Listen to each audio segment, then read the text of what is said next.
Je vois beaucoup de femmes insulter cette jeune fille-là, tout simplement parce qu'elle a passé ses messages.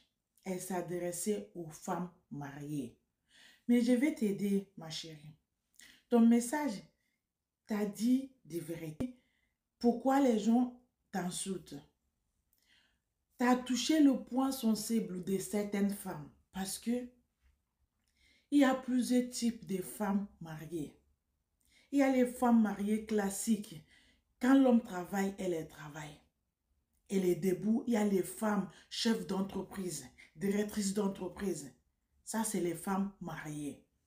Ça, ce type de femmes-là, tu ne peux pas les traiter la façon que tu traites les femmes au foyer. Parce qu'il y a les femmes au foyer qui ne travaillent pas, qui ne cherchent pas à travailler. Son combat là, c'est son foyer. Ce type de femme-là, elle n'a pas besoin de bonnes parce qu'elle fait tout à sa manière. Et il y a des autres parties aussi, là où je peux dire que ce sont les types-là que ton message-là, tu les adressais.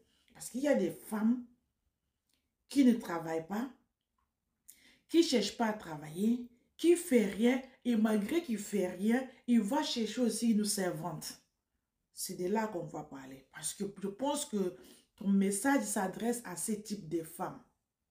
Pour sa journée-là, ce type de femme-là qui fait rien, qui ne vaut rien faire là, ce sont eux que tu t'adresses. Parce que une femme, elle ne travaille pas, elle ne s'occupe pas des enfants, elle ne s'occupe pas de la cuisine, elle ne s'occupe pas de son mari. Même elle a une personne qui vient le tresser ses cheveux à la maison. Parce qu'il y en a aussi, ils vont aller au salon pour se tresser. Mais ce type-là, il y en a aussi qui va venir le tresser à la maison. Après, c'est son mari qui va payer.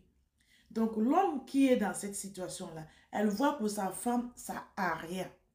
Qu'elle a une femme. Sa femme, elle est inutile. Dans ce cas, cet homme-là n'a pas le choix que d'aller regarder vers la servante. J'espère que vous avez compris là où je vais.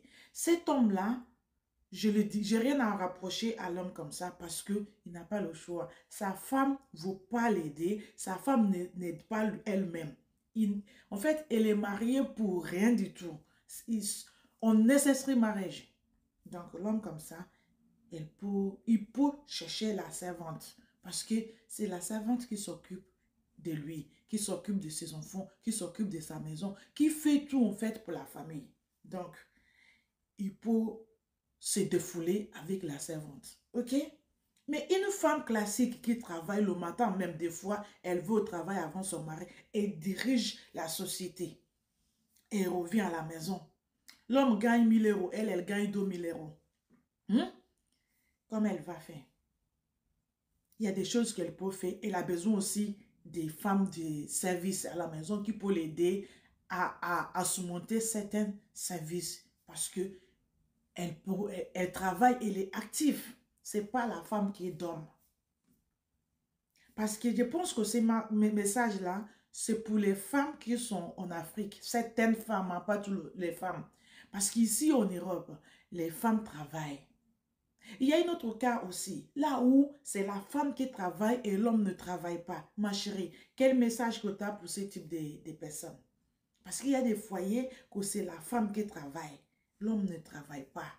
Et ça aussi, ça s'appelle le foyer, ça s'appelle aussi les femmes mariées. Donc, ma chérie, merci pour ton message parce que tu as touché le point sensible. Beaucoup de personnes sont réveillées pour parler de ça là, parce que ton sujet, il est lourd. Tu as touché beaucoup de choses. Mais je pense que tu as généralisé, ce n'est pas toutes les femmes. Ce sont les femmes là qui ne travaillent pas, qui ne vont pas travailler, qui ont disons, deux, trois femmes de service, des servantes qui s'en occupent, qui s'occupent d'elle. À la fin, ce n'est pas elle qui paye, c'est son mari qui paye. Mais elle ne fait rien, elle fait ses ongles, elle fait ses cheveux, elle se maquille, être belle pour décoration de la maison. C'est de ce type de femmes-là que je pense que tu t'adresses. Parce qu'il y a les femmes actives qui travaillent, qui s'occupent de la maison aussi. Ça, il y en a. Donc, je ne vois pas pourquoi vous êtes venu pour insulter cette jeune fille. En tout cas, ma chérie, merci pour ton message parce que ça a réveillé beaucoup de personnes. Pour ceux qui l'insultent, arrêtez de l'insulter. Elle a passé son message d'après ce qu'elle a vu. Parce qu'elle n'a pas fait toutes les femmes, mais elle a vu certaines femmes paresseuses. C'est de ça qu'elle a passé son message. En tout cas, merci beaucoup. Pour ceux qui l'insultent, arrêtez de l'insulter. Elle a dit une partie de vérité à sa connaissance de ce qu'elle connaît. Mais si son message-là, son message-là a touché beaucoup de personnes, en fait, ça a réveillé les dormants. Voilà. Donc, c'est ce type de message-là qu'il faut passer sur TikTok ou sur les réseaux sociaux parce que ça touche le point sensible de certaines personnes. En tout cas, merci beaucoup, ma chérie. Réfléchis encore de quel type de message que tu vas passer parce que ça donne la visibilité et les gens te répondent. C'est bien. En tout cas, merci beaucoup. C'est de ça que je pense de ton message, ok? Voilà.